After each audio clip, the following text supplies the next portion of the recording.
Hi folks, time to do our Q&A. I've got a frog in my throat. We're off to a great start. This is a Patreon exclusive Q&A. I am tempted to release it publicly, maybe publicly temporarily, as a way of maybe encouraging a few more people to get involved in Patreon. The numbers are now up to 36 people, which is good. For a long time there it was in the teens, but we've now got 36 people on board, so I'm delighted to see that. Thank you all for your support. This is Q&A number 8 on Patreon. The last time we did one of these was way back in October 2019. But since then, just to let everybody else know, since then I've been recording and uploading an audiobook of a universe week by week generally, and there are 33 chapters plus a conclusion. We're currently on chapter 31, so almost finished. So if any of you want to sign up, the whole audiobook, minus a couple of chapters, but they're coming, the whole audiobook is available for you to enjoy. Right, let's get stuck into these questions then. So we're starting off with Heather, who asks, "Hi Darrell, here are a few questions for the next Q&A. Can new innovations and discoveries in cosmology dawn light on our place in the universe?" There are a few other questions Heather asks, but let's do them one by one here. They're all kind of related, but we'll do them one by one. New innovations and discoveries in cosmology dawn light on our place in the universe? Yes, it can. Of course, but it's hard to see, it's hard to know what those innovations will be. We can look to the past, which is interesting, and we can chart how our understanding of the universe increased. Originally there would have been the flat earth belief, because that's what your experience dictated and you didn't know any better. You wouldn't have known what stars even were. You just would have had a sense of the heavens and the earth, and it probably would have been a feeling of a very small universe. The big development from then was that the earth was a sphere, and I think we owe that probably to Aristotle in around, I think I wrote about this in our universe, 340 BC, I think was the year. I forget exactly how he figured out that it, oh yes, lunar eclipse. The shadow of the earth falling upon the moon, which let us know that we're on a sphere. Sorry flat earthers, if any of you listening, it's not flat, it's really not. And we've known since 340 BC, okay? So yeah, then there was another development by a guy called Ptolemy, a Roman astronomer, and it was highly theoretical because of course we couldn't go into space. There were 5 known planets at the time, excluding Earth. There were 5 known other planets. Because of how the dots moved across the sky, we could tell they weren't exactly normal stars. And there was, the Greeks before him would have had the belief in the steady state universe. Sorry, I'm getting a bit mixed up in my timeline here. We should really stick with the Greeks. They had belief in the steady state universe. There was no sense that there had to be a beginning.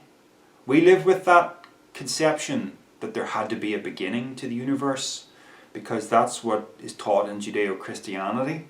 But that's also what's taught through modern science, modern cosmology, through the Big Bang Theory. There was a singularity event at the very beginning.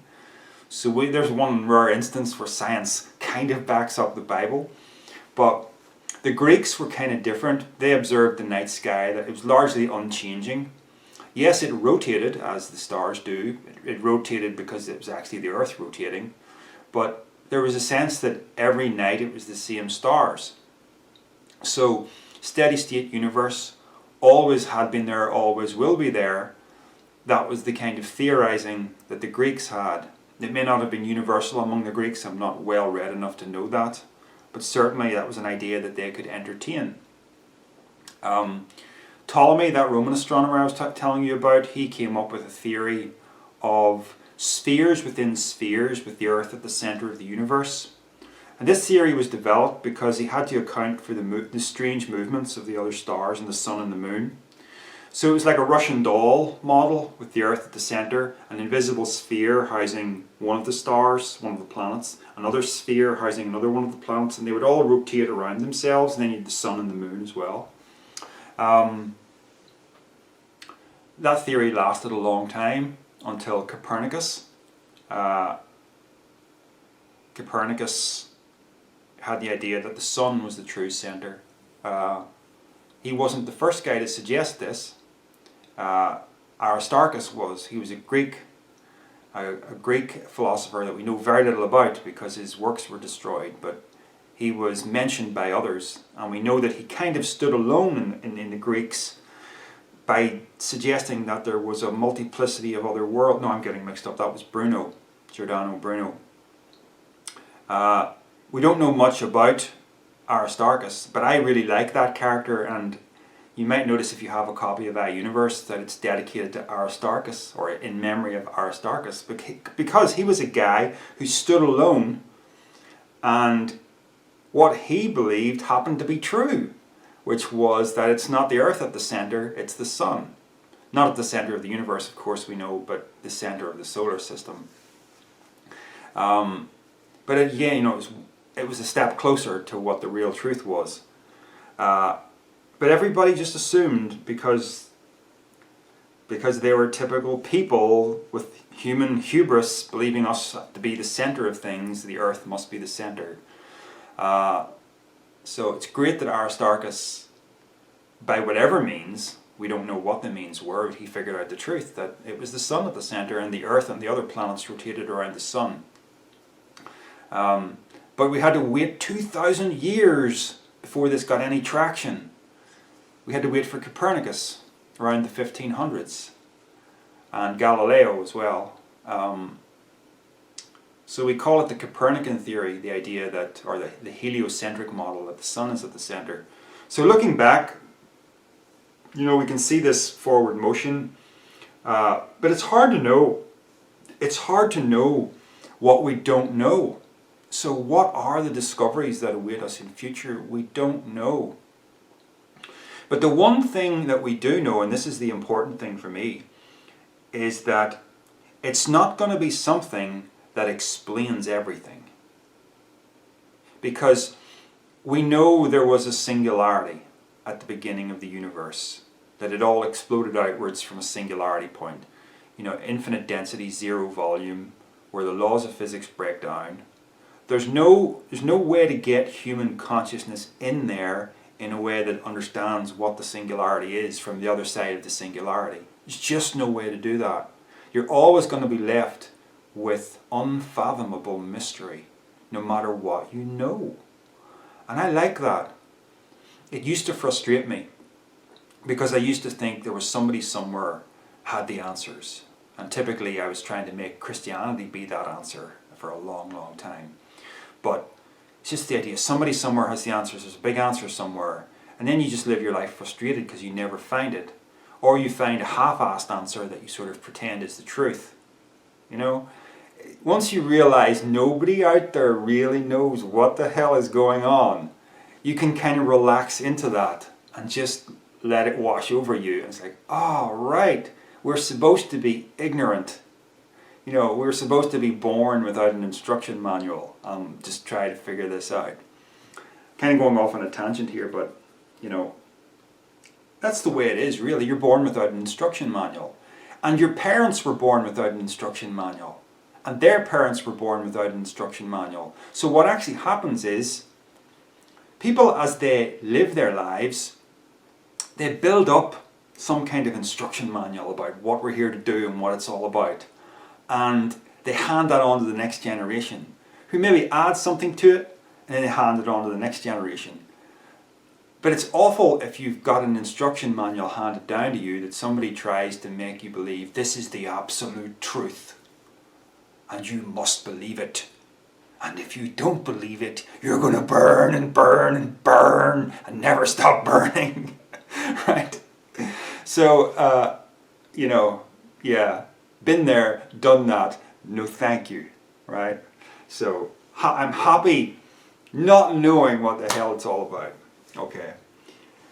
Sorry, long-winded answer, Heather, to your question, but I hope that was interesting and fun. Okay, Heather also asks, are life and consciousness universal? Yes, they have to be, really. Life, we don't know how life really originated. It's one of the big mysteries. So you can trace it back to the origin of Earth, but you have to trace Earth back to the origin of the entire universe. So Earth is just one of many planets scattered across the universe. Not just this galaxy, but other galaxies, you know. So life owes its origin to the singularity at the beginning.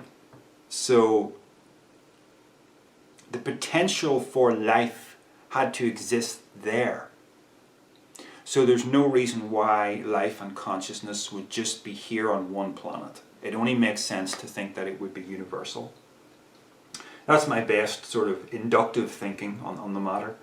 Are we in a simulation of sorts? And this is connected to the next question, which is, can we reach higher levels of consciousness that could be considered higher dimensional? Yeah, you could conceptualize this as a simulation, kind of like the Matrix. But it's different from the Matrix in the sense that you take the red pill. There's no red pill to take in the sense of leaving the Matrix, because again, it goes back to what I was saying before. Human consciousness wouldn't be able to make sense of the singularity, you know, and the singularity is what everything came out of. See, people think of God and they ask the question, where did the universe come from? Therefore there must be God. But it's actually, the question, where did the universe come from, is the wrong question, because it presupposes a separation between creator and creation. That separation is a wrong premise. You'll see that it's a wrong premise if you phrase the question differently and phrase it in the manner, instead of saying instead of saying who or what created the universe, say what is the ground of being. That's the same question phrased in another way that doesn't assume a separation between creator and creation. What is the ground of being? Well, the ground of being is that singularity from which everything came, and we don't get to know what it is. So that's as close as we get to higher dimensionality. But that wouldn't make any sense to human consciousness. So while this is kind of like the Matrix, it's kind of meant to be. It's not a mistake. It's the way things are meant to be. I don't know that there's some kind of big overarching supermind that watches all this. That's too much like the God concept. And the typical monotheistic God concept is the idea that we model the creator on man. It's God invented in man's image. So I don't really like any of those ideas. I just keep it completely abstract.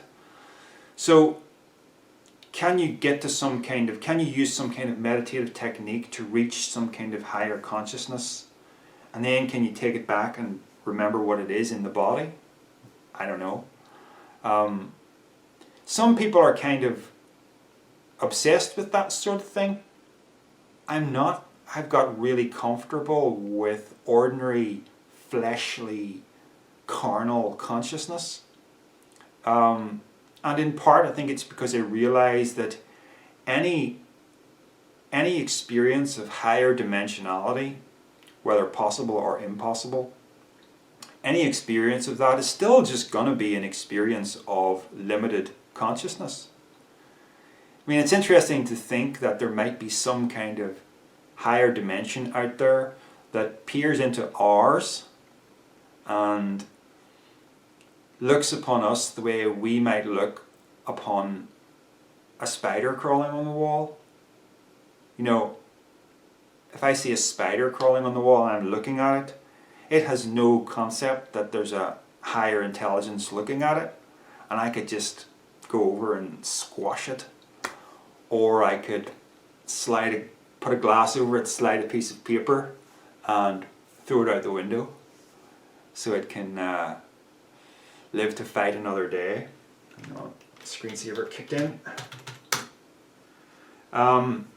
So, is that the way things are? Is there that kind of higher consciousness out there? There might well be. And the people who are kind of talking about this sort of thing, I suppose, are occultists. I have no experience of that being true, but then I've never really delved into it in a huge way. I mean, yes, I'm interested in the occult, but it's hard to know. It's also hard to know that, you know, there's part of me that feels that putting yourself across the line, as in using some kind of, you know, trance-like technique, putting yourself across the line, is a bit like straying into territory that you're not supposed to explore. And the things in that territory might notice you. And that might be a bit like the spider who crawls into my house when he really should have stayed outside. You know what I mean? This is all highly theoretical. I don't know, but I've largely been content just to have a normal life. And the studies that I have made into the occult are not really to gain any personal power or to reach any kind of higher dimension, because at the end of the day you got to come back to the flesh and you got to live this life and make some kind of sense of it and understand the futility of it in a way that doesn't ruin it. These are the things that interest me much more than sort of reaching a higher dimension, because I don't think you're gonna get a big answer out of that. Might just get frightened by it. I don't know. I'm interested in the UFO phenomenon to some extent, particularly how it impacts the question you asked. You know, are these strange objects in the sky and these strange encounters, are they more interdimensional than they are extraterrestrial? I don't know. A lot to think about, many avenues that you could study and read about. And I suppose really if you want hard data on it, you kind of have to open yourself up to it maybe, which is something I've never really done. The psychokinesis experiments are really as far as I've gone into that kind of idea of using some kind of expanded consciousness. So, I mean, consciousness is expanded definitely in the sense that mind and matter are interconnected in a very odd way that contemporary science does not currently acknowledge. That is definitely true. So that's something. Can different consciousness interact with humans via channeling? Again, I don't know. And there are some channeled books out there. Just don't know. I mean, there are certain characters who are somewhat popular that I've taken a bit of a look at who claim to have channeled other beings. One is a guy called Darryl Anka, shares a first name with me, who claims to channel a guy called Bashar. And when I listen to him, I mean, he's had an interview on Buddha at the gas pump, which I think, you know, Buddha at the gas pump, supposed to be a really high quality interview podcast thing for people who are into spirituality, and they interview a person who channels another entity from another dimension. But when he channels Bashar, his voice changes. I mean, here's the thing, right? If I go, "Welcome humans," or something like that, you know, I've obviously done that with my throat. My voice does not normally sound like this. Which is why, you know, things about channeling and possession, they all seem kind of stupid, because your larynx works the way it works, right? You know, if you hear a change in voice, you know that's a put on, right? It has to be. So, be wonderful if we could, if some channeling were true, but I am highly skeptical. All right, Heather, thank you very much. Oh, 20 minutes in already, and we only covered one person, but thank you very much for those questions, Heather. Much appreciated. Let's move on now to Corey Minter, who asks, are some people hardwired to need organized religion, nature versus nurture? Yes, I think that's true. I think generally it just comes down to the herd-like nature of most human beings, and that's natural. Most people, as we know, just gravitate to whatever religion was handed to them on a platter by virtue of wherever they were born. I mean, most people I know grew up with Protestant Christianity, and many of them end up being Protestant Christians. I know one person only that converted to Roman Catholicism from Protestantism. I don't know really of anybody who converted from Protestant Christianity to Buddhism, to Islam, to Hinduism. These things do happen, but they happen rarely. So the two paradigms that are popular in my neck of the woods are Christianity and general atheism. You know, the typical materialistic, scientific atheism that doesn't make any room for what you might call spirituality. So I'm neither of those. I'm the real oddball. But yeah, the herd-like nature of humanity is okay. And if we go way back in time to the hunter-gatherer era, we can see that it actually was an asset back then. Now, back then, prior to agriculture, nomadic humans living in the woods, tribes of 50 or 60 people, you would have been born into whatever sort of myth structure that your community had created. And this myth structure would have been created to aid your survival, right? It would have been how you make sense of the world. So those ideas would have permeated into your mind and would have seemed naturally true to you and unquestionably true simply because they allowed you to make sense of the world and they aided your survival.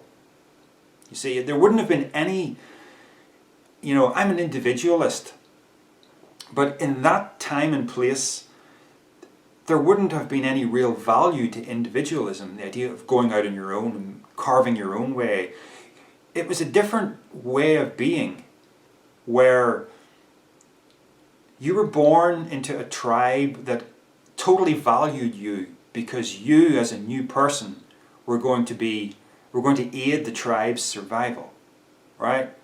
So you contrast that with today, where you're born into a topsy-turvy world, where all kinds of ideas are thrown at you and not all of them are good ideas, and you feel really out of sorts, and you're made to feel as a young person that you're kind of obsolete from the get-go, because civilization, which is huge, it's not like a tribe, it's just this big huge thing, it'll just keep going. Even, you're no value to it really, it just keeps going with or without you.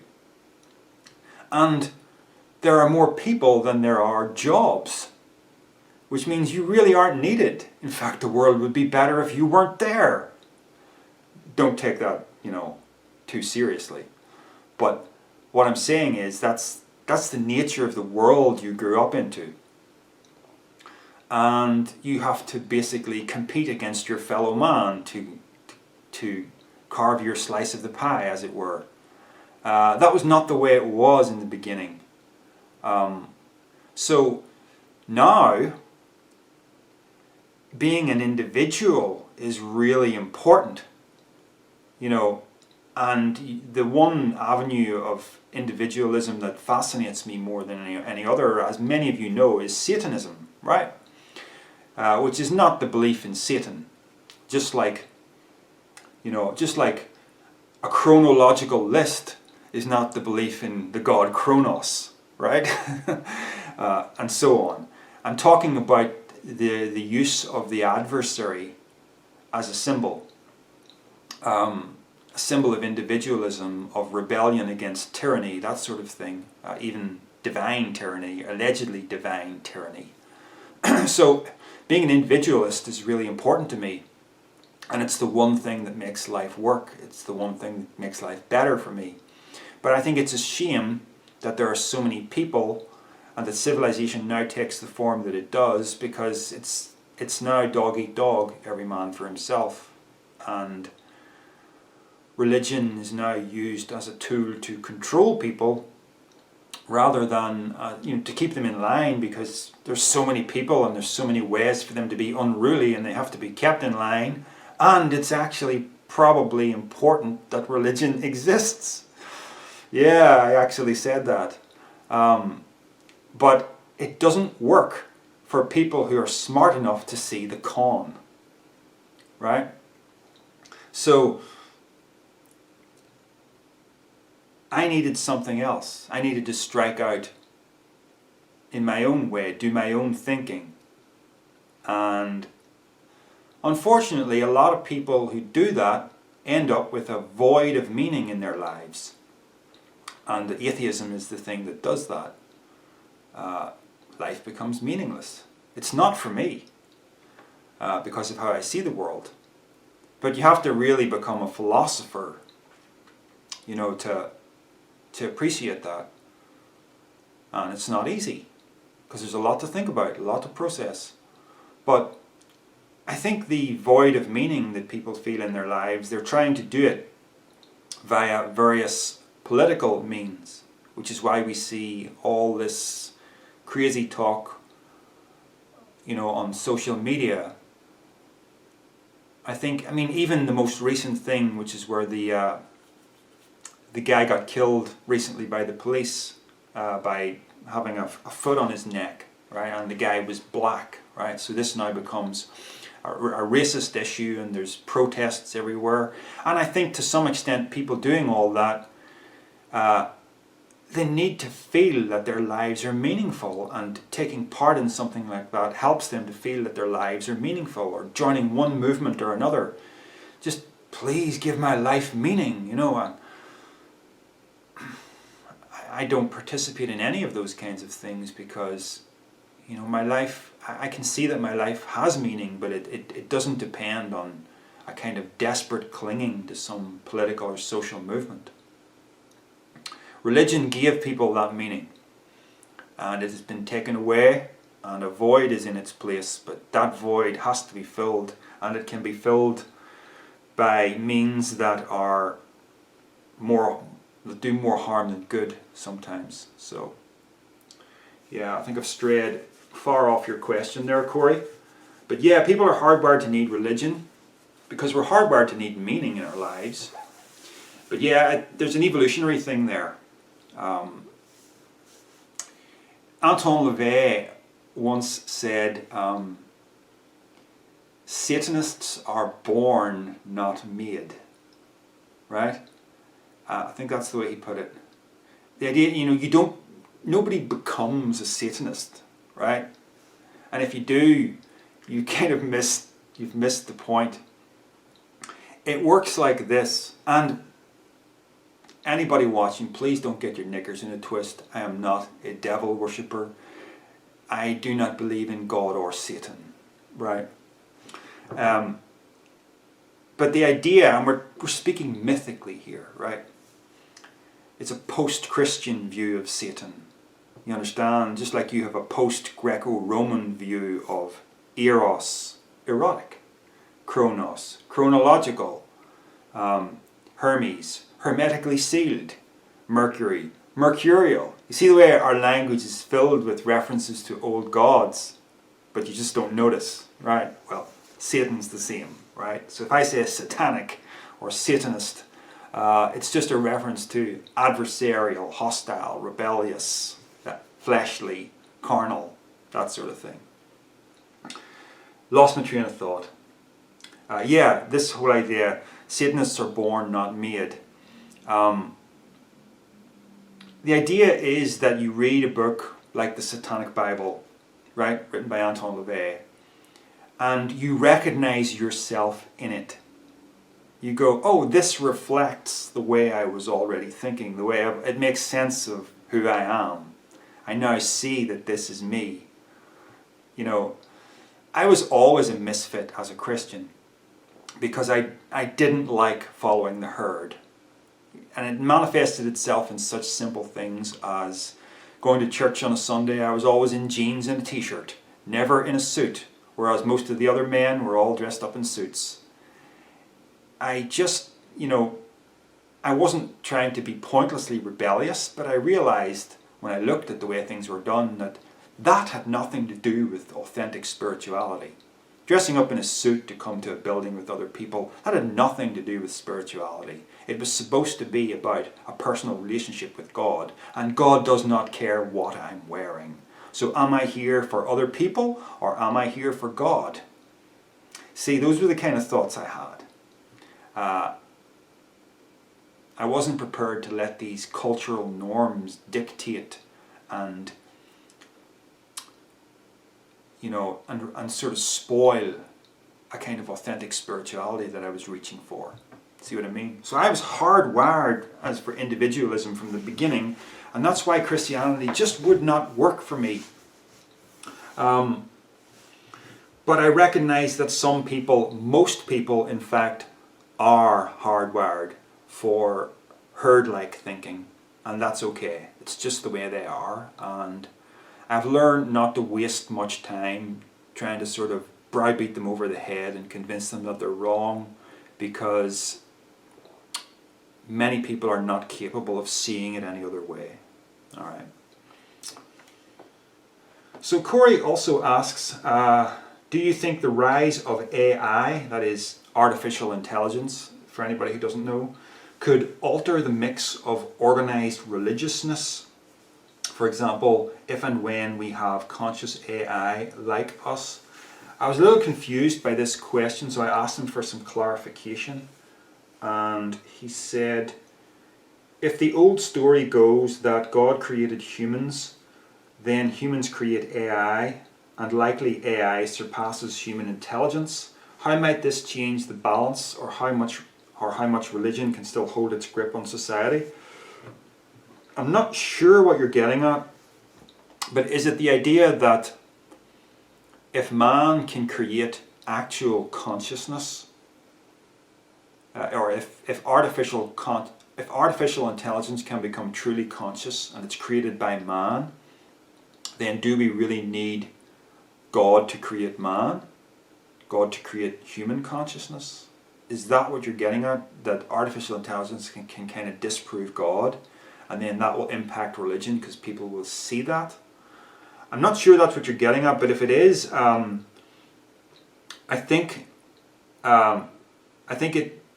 your question presupposes a premise that I don't accept. I actually don't believe it's possible to create strong AI, as in legitimately conscious artificial intelligence. I don't think that's possible. And with good reason. I mean, I have a background in computers. I know intimately what makes computers tick. Whereas most people using computers have a kind of magical appreciation of what these devices are. You just do things and they do things for you. You swipe and graphics appear and everything, and it's all almost magical. But I know the ins and outs of things right down to the level of ones and zeros flowing through logic gates. I can construct a program on an 8-bit computer using nothing but binary, right? Ones and zeros, because I know how the binary is put together to make the decimal numbers. I know how the decimal numbers form an instruction set on a microchip such as Z80, and these instructions have mnemonics like LDA or RET or push and pop. These are the names of these instructions, and they all have a number. And I know how you can put these instructions together to form a program when run that will do something for you on a computer, right? And it all boils down to binary. Ones and zeros, and they flow through logic gates inside a microchip. what I'm getting at is this. Human consciousness is the greatest mystery we know about. And neuroscience literally hasn't been able to touch that mystery. Right? There are various theories of consciousness. The general one that I think most people of an atheistic persuasion, I could be wrong, but I think most people of an atheistic persuasion resonate with, is the view that a certain amount of complexity arises and then consciousness spontaneously occurs. That there is no warrant for that whatsoever. That is magical thinking in a bad sense of the word magic. It's an unwarranted mystical leap of faith that makes no sense. Because if you have an organism that has a certain level of complexity and it's working just fine, and then another mutation happens and that adds complexity to it and it works even better, that's just evolution moving forward, and it's blind at this point, apparently.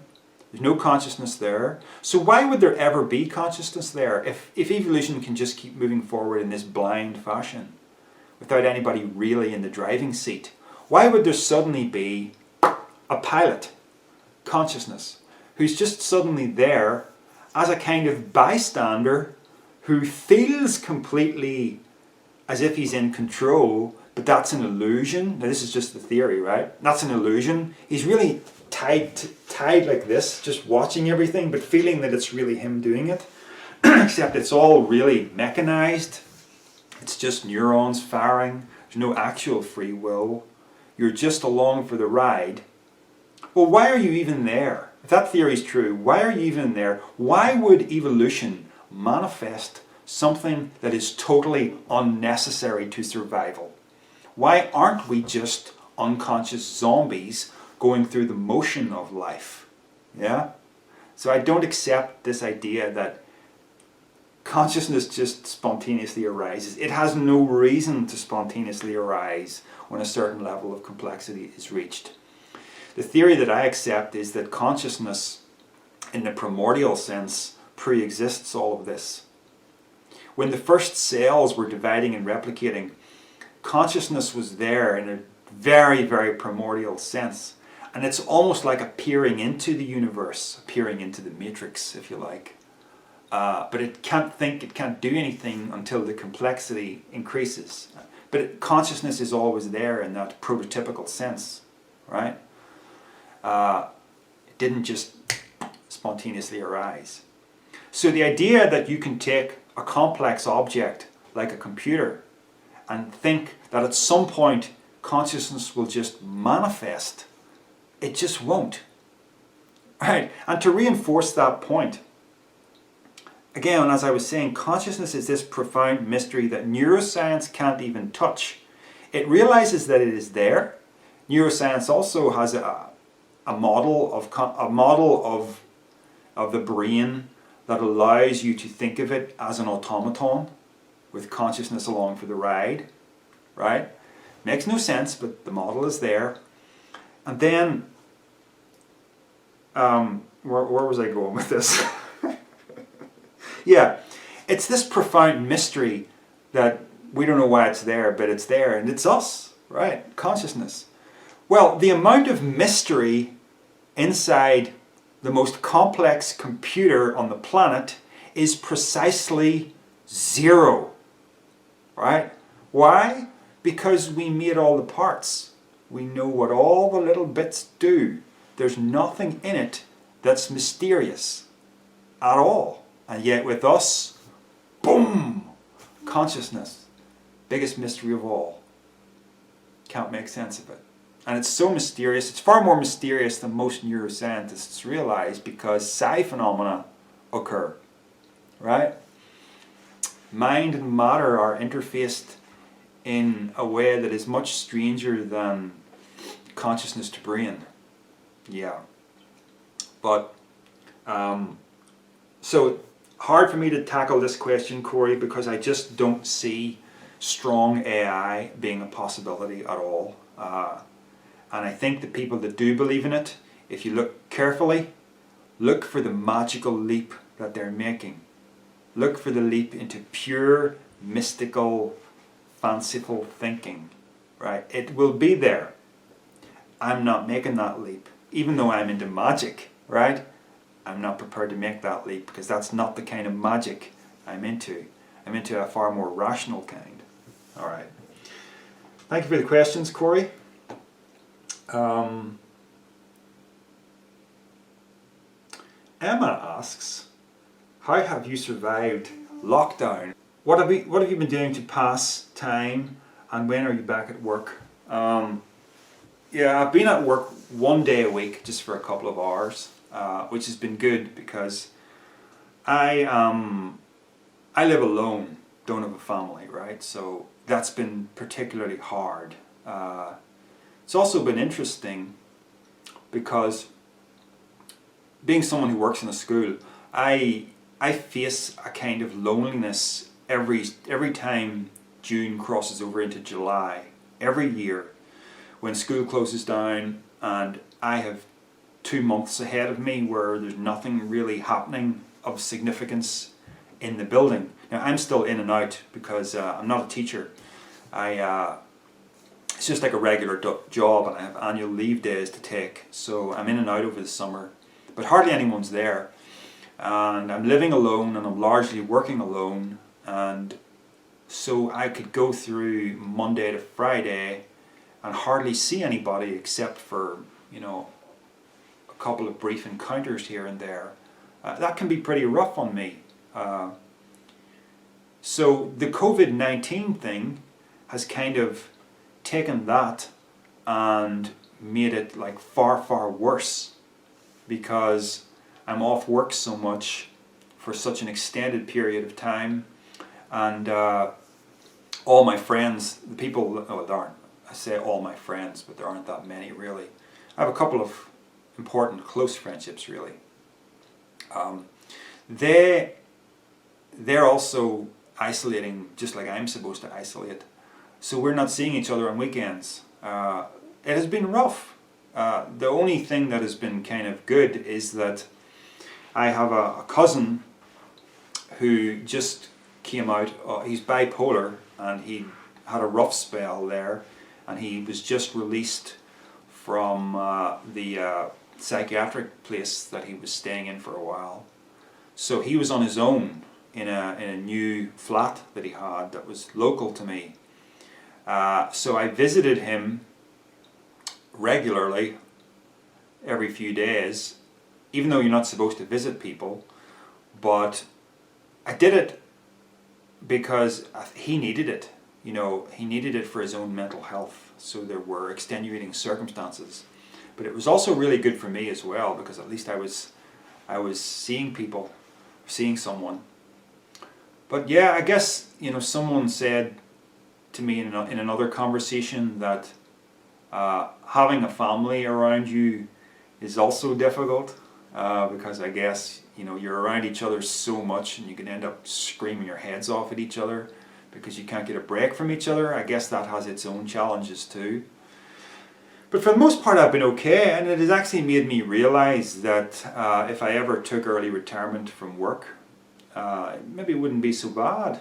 I've always thought that feeling of June crossing into July, it has always made me think that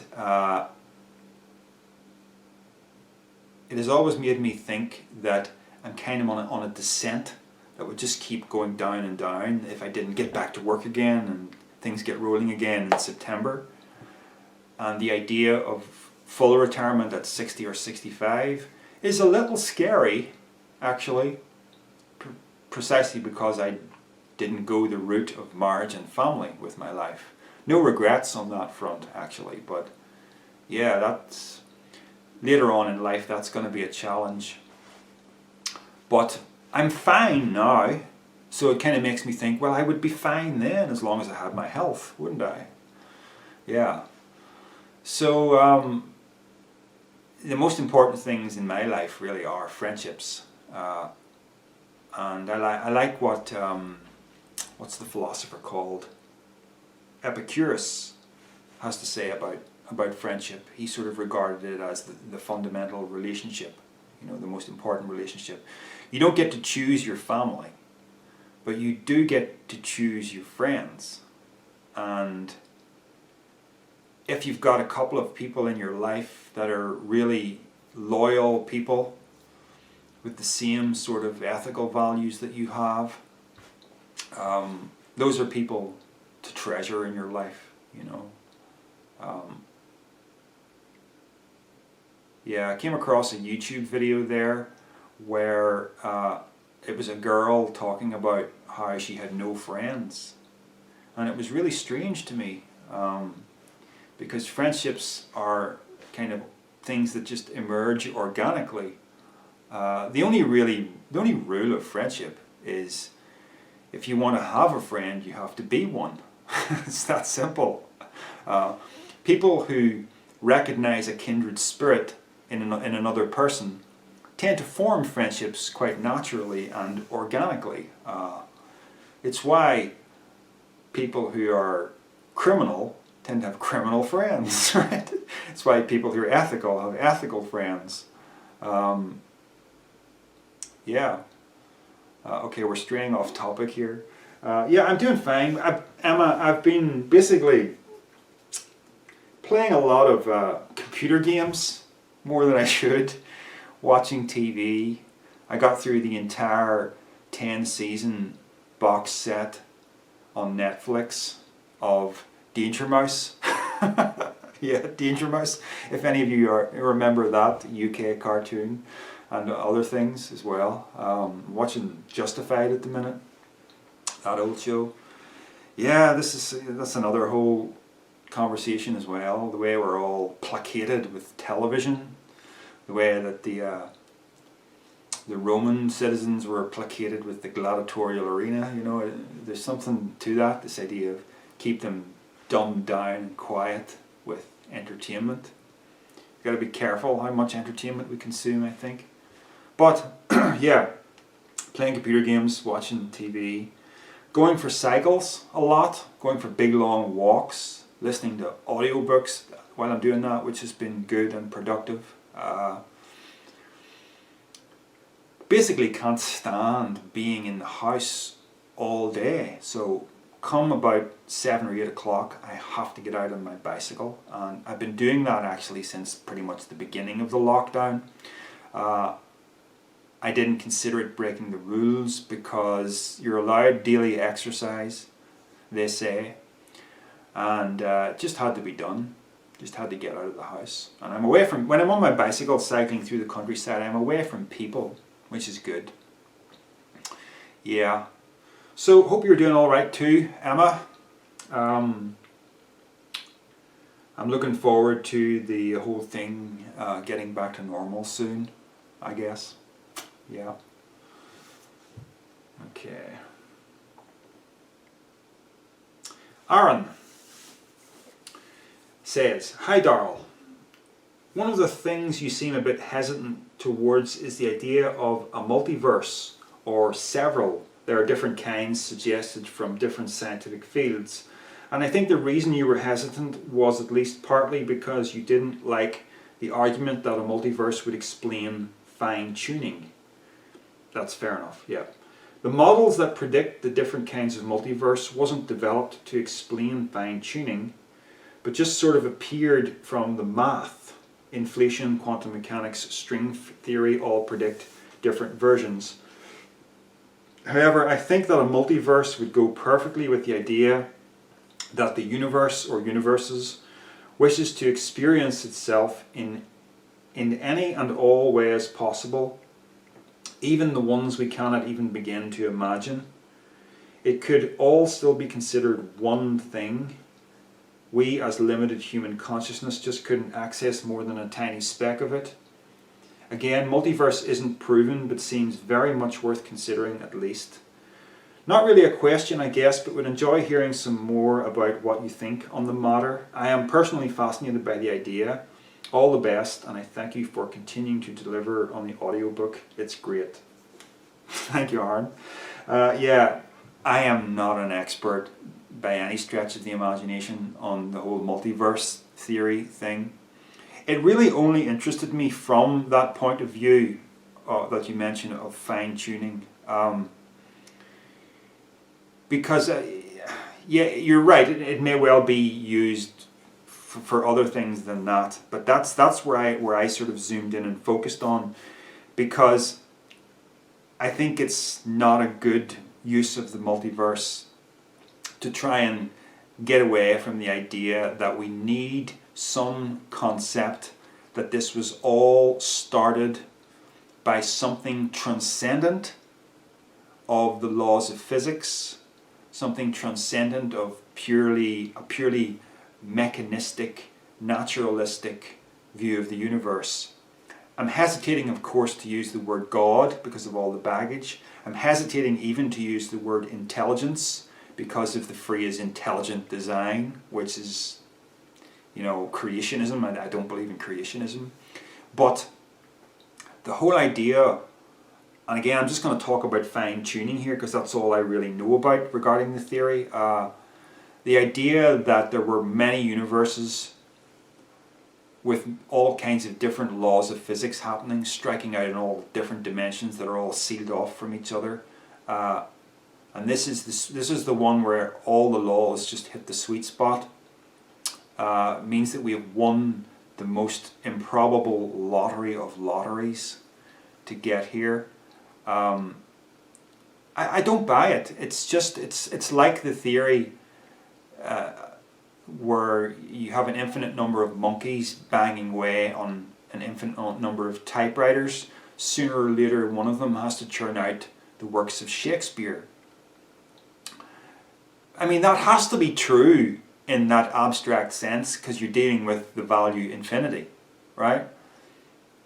I mean, it even has to be true given the nature of the number pi, right? Which is infinite, right? There's an infinite regress going down into the decimal places of the number pi.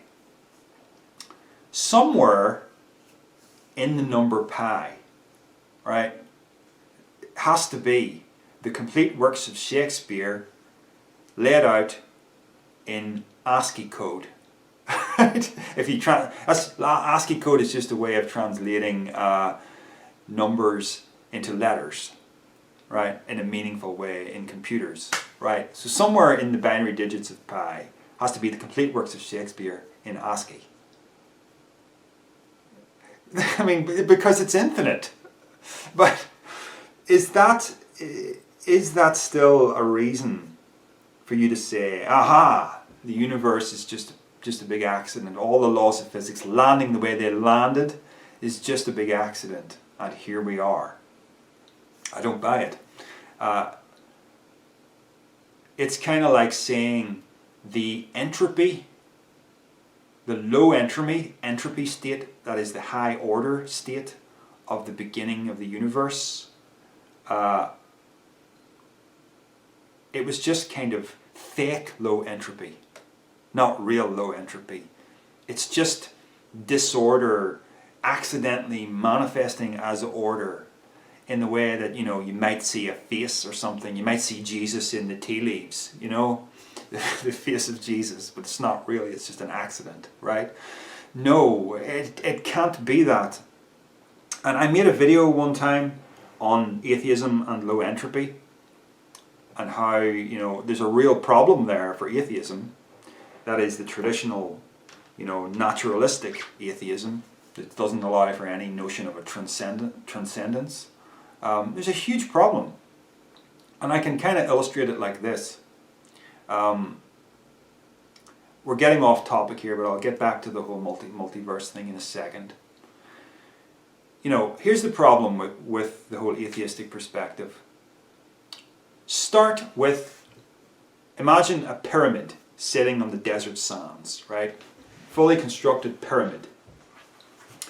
Then imagine time going, right? And the pyramid is gradually decaying as the weather beats it. You're looking at entropy increasing, right? And it goes and it goes and it goes and for thousands and thousands and thousands of years until there's nothing left. It's just the sand, right? Now, with the pyramid there at the beginning, you're looking at low entropy. And with nothing left but the sand, you're looking at high entropy. You're looking at high entropy, that is high disorder, right? The high entropy state does not need explanation because disorder does not need explanation. Randomness does not need explanation. Order, low entropy, the pyramid at the beginning, does require explanation. You don't get to say, well, it's just there. Right? Nobody needed to have built it. It's just there. Right? And that is what atheists are trying to say. Right? There was a low entropy state at the beginning of the universe. We don't need to explain it. There was no intelligence behind that. No transcendence behind that. It's just there. Just leave it. We're not going to explain it. Yeah, you're right in the sense that you can't explain it. You can't explain it with the laws of physics or naturalism because everything's just dead and mechanistic in naturalism, right? And I can't explain it either by referring to transcendence. But transcendence gets you in the ballpark of where the answer must be. Because, and it's unanswerable, really.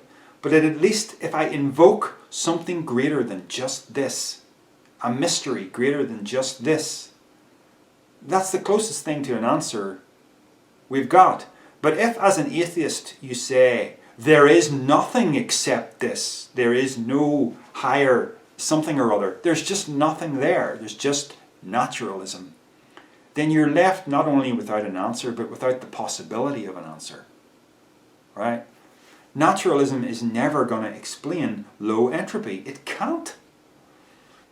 Because it's just a machine. It's just a machine-like view of the universe. Right? So this is why the multiverse theory was a kind of a stab at trying to explain the universe without the need for anything transcendent. You know? It takes a stab at it by saying, well, we give ourselves so many universes, one of them's bound to work. You know, you can have like a zillion accidents and one working universe. It would have to be more than a zillion. There's no such number as a zillion, I know. But it's the monkeys and the typewriter thing. It's fake low entropy. It doesn't work as a theory. So maybe there are other reasons for believing in the multiverse. There may well be a multiverse. If there is, it's absolutely fine, but it's walled off from me. I can't get at it. It doesn't provide any further explanatory power as to why there is a universe or multiverse. So that's, I guess, why it doesn't interest me a great deal. It just doesn't impinge on this universe. But I have nothing against the idea of a multiverse. I just don't see how it factors into anything, and I don't see how I could ever really know for sure whether there would or wouldn't be one because of the fact that they're all walled off from each other. Yeah. Okay. Is that all the questions? Yes, it is. So we've gone for almost an hour. It's been a good session, folks. If you've lasted this long, thank you for watching. I think I will probably release this one for short duration publicly.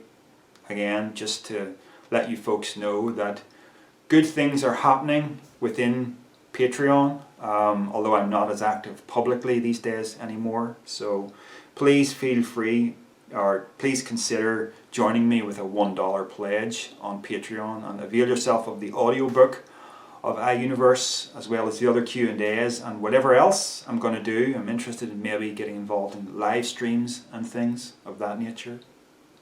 So, shameless plug as well for the paperback of the book, which is still available from all the usual places like Amazon, Barnes & Noble and Waterstones and whatnot. Alright folks, thank you for your questions and your attention, and I'll see you next time. Take care. Bye.